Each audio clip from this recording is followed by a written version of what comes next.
The bronze ring. Once upon a time in a certain country there lived a king whose palace was surrounded by a spacious garden. But though the gardeners were many and the soil was good, this garden yielded neither flowers nor fruits, not even grass or shady trees. The king was in despair about it, when a wise old man said to him, "Your gardeners do not understand their business. But what can you expect of men whose fathers were cobblers and carpenters? How should they have learned to cultivate your garden?" "You are quite right," cried the king. "Therefore," continued the old man, "you should send for a gardener whose father and grandfather have been gardeners before him, and very soon your garden will be full of green grass and gay flowers, and you will enjoy its delicious fruit." So the king sent messengers to every town, village, and hamlet in his dominions, to look for a gardener whose forefathers had been gardeners also, and after 40 days one was found. "Come with us and be gardener to the king," they said to him. "How can I go to the king?" said the gardener, "a poor wretch like me?" "That is of no consequence," they answered. "Here are new clothes for you and your family." "But I owe money to several people." "We will pay your debts," they said. So the gardener allowed himself to be persuaded, and went away with the messengers, taking his wife and his son with him. And the king, delighted to have found a real gardener, entrusted him with the care of his garden. The man found no difficulty in making the royal garden produce flowers and fruit, and at the end of a year the park was not like the same place, and the king showered gifts upon his new servant. The gardener, as you have heard already, had a son, who was a very handsome young man, with most agreeable manners, and every day he carried the best fruit of the garden to the king, and all the prettiest flowers to his daughter. Now this princess was wonderfully pretty and was just 16 years old, and the king was beginning to think it was time that she should be married. "My dear child," said he, "you are of an age to take a husband, therefore I am thinking of marrying you to the son of my prime minister." "Father," replied the princess, "I will never marry the son of the minister." "Why not?" asked the king. "Because I love the gardener's son," answered the princess. On hearing this the king was at first very angry, and then he wept and sighed, and declared that such a husband was not worthy of his daughter. But the young princess was not to be turned from her resolution to marry the gardener's son. Then the king consulted his ministers. "This is what you must do," they said. "To get rid of the gardener you must send both suitors to a very distant country, and the one who returns first shall marry your daughter." The king followed this advice, and the minister's son was presented with a splendid horse and a purse full of gold pieces, while the gardener's son had only an old lame horse and a purse full of copper money, and every one thought he would never come back from his journey. The day before they started the princess met her lover and said to him, "Be brave, and remember always that I love you. Take this purse full of jewels and make the best use you can of them for love of me, and come back quickly and demand my hand." The two suitors left the town together, but the minister's son went off at a gallop on his good horse, and very soon was lost to sight behind the most distant hills. He traveled on for some days, and presently reached a fountain beside which an old woman all in rags sat upon a stone. "Good day to you, young traveler," said she. But the minister's son made no reply. "Have pity upon me, traveler," she said again. "I am dying of hunger, as you see, and 3 days have I been here and no one has given me anything." "Let me alone, old witch," cried the young man. "I can do nothing for you," and so saying he went on his way. That same evening the gardener's son rode up to the fountain upon his lame grey horse. "Good day to you, young traveler," said the beggar woman. "Good day, good woman," answered he. "Young traveler, have pity upon me." "Take my purse, good woman," said he, "and mount behind me, for your legs can't be very strong." The old woman didn't wait to be asked twice, but mounted behind him, and in this style they reached the chief city of a powerful kingdom. The minister's son was lodged in a grand inn. The gardener's son and the old woman dismounted at the inn for beggars. The next day the gardener's son heard a great noise in the street, and the king's heralds passed, blowing all kinds of instruments, and crying, "The king, our master, is old and infirm. He will give a great reward to whoever will cure him and give him back the strength of his youth." Then the old beggar woman said to her benefactor, "This is what you must do to obtain the reward which the king promises. Go out of the town by the south gate, and there you will find 3 little dogs of different colors. The first will be white, the second black, the third red. You must kill them and then burn them separately, and gather up the ashes. Put the ashes of each dog into a bag of its own color, then go before the door of the palace and cry out, 'A celebrated physician has come from Janina in Albania. He alone can cure the king and give him back the strength of his youth.' The king's physicians will say, 'This is an impostor, and not a learned man,' and they will make all sorts of difficulties. But you will overcome them all at last, and will present yourself before the sick king. You must then demand as much wood as 3 mules can carry, and a great cauldron, and must shut yourself up in a room with the sultan, and when the cauldron boils you must throw him into it, and there leave him until his flesh is completely separated from his bones. Then arrange the bones in their proper places, and throw over them the ashes out of the 3 bags. The king will come back to life, and will be just as he was when he was 20 years old. For your reward you must demand the bronze ring which has the power to grant you everything you desire. Go, my son, and do not forget any of my instructions." The young man followed the old beggar woman's directions. On going out of the town he found the white, red, and black dogs, and killed and burnt them, gathering the ashes in 3 bags. Then he ran to the palace and cried, "A celebrated physician has just come from Janina in Albania. He alone can cure the king and give him back the strength of his youth." The king's physicians at first laughed at the unknown wayfarer, but the sultan ordered that the stranger should be admitted. They brought the cauldron and the loads of wood, and very soon the king was boiling away. Toward midday the gardener's son arranged the bones in their places, and he had hardly scattered the ashes over them before the old king revived, to find himself once more young and hearty. "How can I reward you, my benefactor?" he cried. "Will you take half my treasures?" "No," said the gardener's son. "My daughter's hand?" "No." "Take half my kingdom?" "No. Give me only the bronze ring which can instantly grant me anything I wish for." "Alas," said the king, "I set great store by that marvelous ring. Nevertheless, you shall have it." And he gave it to him. The gardener's son went back to say goodbye to the old beggar woman. Then he said to the bronze ring, "Prepare a splendid ship in which I may continue my journey. Let the hull be of fine gold, the masts of silver, the sails of brocade. Let the crew consist of 12 young men of noble appearance, dressed like kings. Saint Nicholas will be at the helm. As to the cargo, let it be diamonds, rubies, emeralds, and carbuncles." And immediately a ship appeared upon the sea which resembled in every particular the description given by the gardener's son, and stepping on board, he continued his journey. Presently he arrived at a great town, and established himself in a wonderful palace.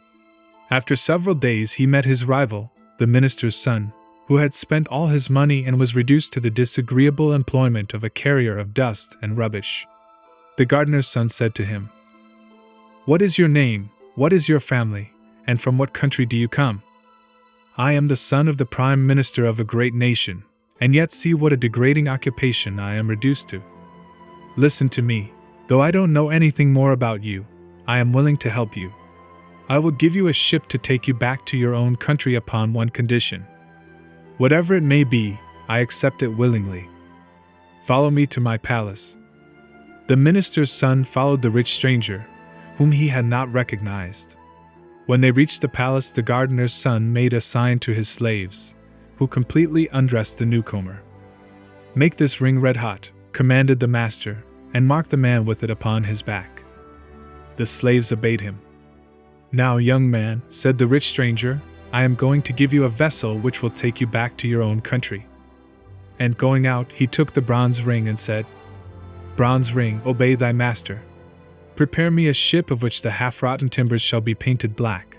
Let the sails be in rags, and the sailors infirm and sickly.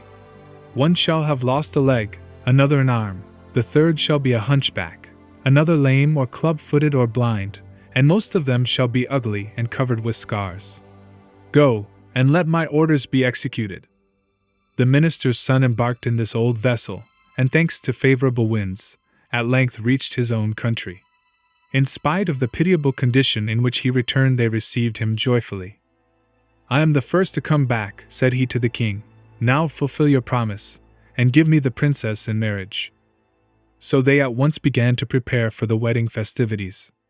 As to the poor princess, she was sorrowful and angry enough about it.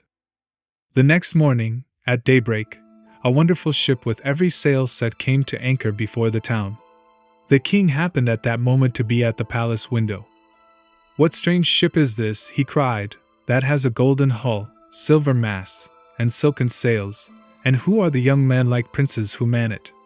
And do I not see Saint Nicholas at the helm? Go at once and invite the captain of the ship to come to the palace." His servants obeyed him, and very soon in came an enchantingly handsome young prince, dressed in rich silk, ornamented with pearls and diamonds. "Young man," said the king, "you are welcome, whoever you may be. Do me the favor to be my guest as long as you remain in my capital." "Many thanks, sire," replied the captain. "I accept your offer." "My daughter is about to be married," said the king. "Will you give her away?" "I shall be charmed, sire." Soon after came the princess and her betrothed. "Why, how is this?" cried the young captain. "Would you marry this charming princess to such a man as that?" "But he is my prime minister's son." "What does that matter? I cannot give your daughter away. The man she is betrothed to is one of my servants." "Your servant?" "Without doubt. I met him in a distant town reduced to carrying away dust and rubbish from the houses. I had pity on him and engaged him as one of my servants." "It is impossible," cried the king. "Do you wish me to prove what I say?" This young man returned in a vessel which I fitted out for him, an unseaworthy ship with a black battered hull, and the sailors were infirm and crippled. "It is quite true," said the king. "It is false," cried the minister's son. "I do not know this man." "Sire," said the young captain, "order your daughter's betrothed to be stripped, and see if the mark of my ring is not branded upon his back." The king was about to give this order, when the minister's son, to save himself from such an indignity, admitted that the story was true. "And now, sire," said the young captain, "do you not recognize me?" "I recognize you," said the princess. "You are the gardener's son whom I have always loved, and it is you I wish to marry." "Young man, you shall be my son-in-law," cried the king. "The marriage festivities are already begun, so you shall marry my daughter this very day." And so that very day the gardener's son married the beautiful princess. Several months passed. The young couple were as happy as the day was long, and the king was more and more pleased with himself for having secured such a son-in-law. But presently the captain of the golden ship found it necessary to take a long voyage, and after embracing his wife tenderly he embarked. Now in the outskirts of the capital there lived an old man, who had spent his life in studying black arts, alchemy, astrology, magic, and enchantment. This man found out that the gardener's son had only succeeded in marrying the princess by the help of the genii who obeyed the bronze ring. "I will have that ring," said he to himself. So he went down to the seashore and caught some little red fishes. Really, they were quite wonderfully pretty. Then he came back, and passing before the princess's window, he began to cry out, "Who wants some pretty little red fishes?" The princess heard him, and sent out one of her slaves, who said to the old peddler, "What will you take for your fish?" "A bronze ring." "A bronze ring, old simpleton! And where shall I find one?" "Under the cushion in the princess's room." The slave went back to her mistress.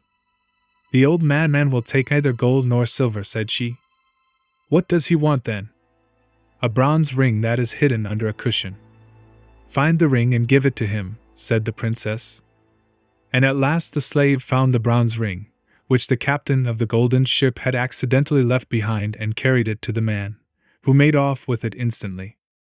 Hardly had he reached his own house when, taking the ring, he said, "Bronze ring, obey thy master. I desire that the golden ship shall turn to black wood, and the crew to hideous negroes, that Saint Nicholas shall leave the helm, and that the only cargo shall be black cats." And the genii of the bronze ring obeyed him. Finding himself upon the sea in this miserable condition, the young captain understood that someone must have stolen the bronze ring from him, and he lamented his misfortune loudly. But that did him no good. "Alas," he said to himself, "whoever has taken my ring has probably taken my dear wife also. What good will it do me to go back to my own country?" And he sailed about from island to island, and from shore to shore, believing that wherever he went everybody was laughing at him. And very soon his poverty was so great that he and his crew and the poor black cats had nothing to eat but herbs and roots.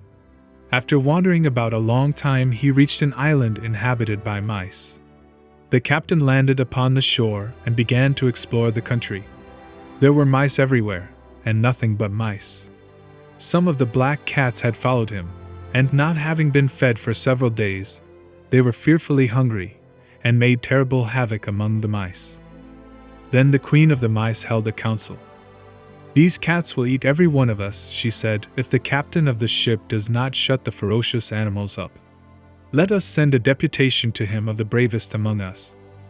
Several mice offered themselves for this mission and set out to find the young captain. "Captain," said they, "go away quickly from our island, or we shall perish, every mouse of us." "Willingly," replied the young captain, "upon one condition. That is that you shall first bring me back a bronze ring which some clever magician has stolen from me. If you do not do this, I will land all my cats upon your island, and you shall be exterminated." The mice withdrew in great dismay. "What is to be done?" said the queen. "How can we find this bronze ring?" She held a new council, calling in mice from every quarter of the globe, but nobody knew where the bronze ring was. Suddenly 3 mice arrived from a very distant country. One was blind, the second lame, and the third had her ears cropped. "Ho, ho, ho," said the newcomers. "We come from a far distant country. Do you know where the bronze ring is which the genii obey?" "Ho, ho, ho. We know.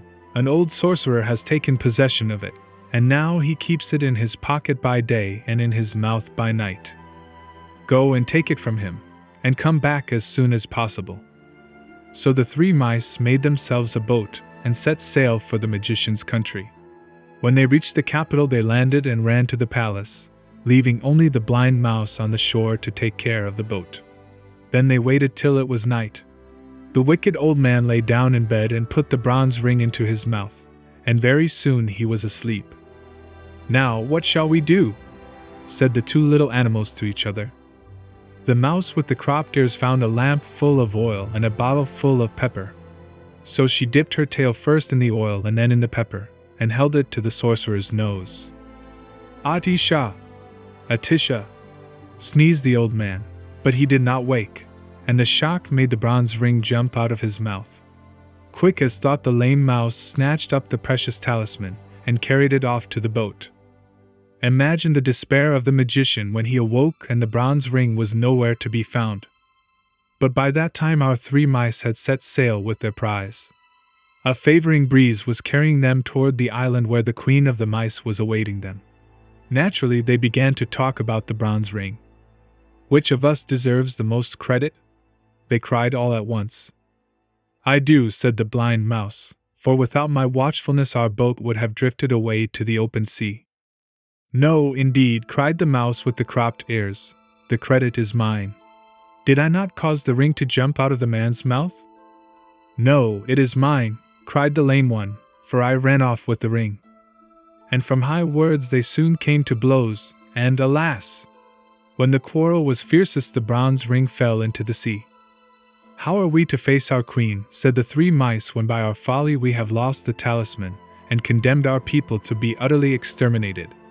We cannot go back to our country. Let us land on this desert island and there end our miserable lives." No sooner said than done. The boat reached the island, and the mice landed. The blind mouse was speedily deserted by her 2 sisters, who went off to hunt flies. But as she wandered sadly along the shore, she found a dead fish, and was eating it, when she felt something very hard. At her cries, the other 2 mice ran up. "It is the bronze ring! It is the talisman!" they cried joyfully, and getting into their boat again, they soon reached the Mouse Island. It was time they did, for the captain was just going to land his cargo of cats, when a deputation of mice brought him the precious bronze ring. "Bronze ring," commanded the young man, "obey thy master.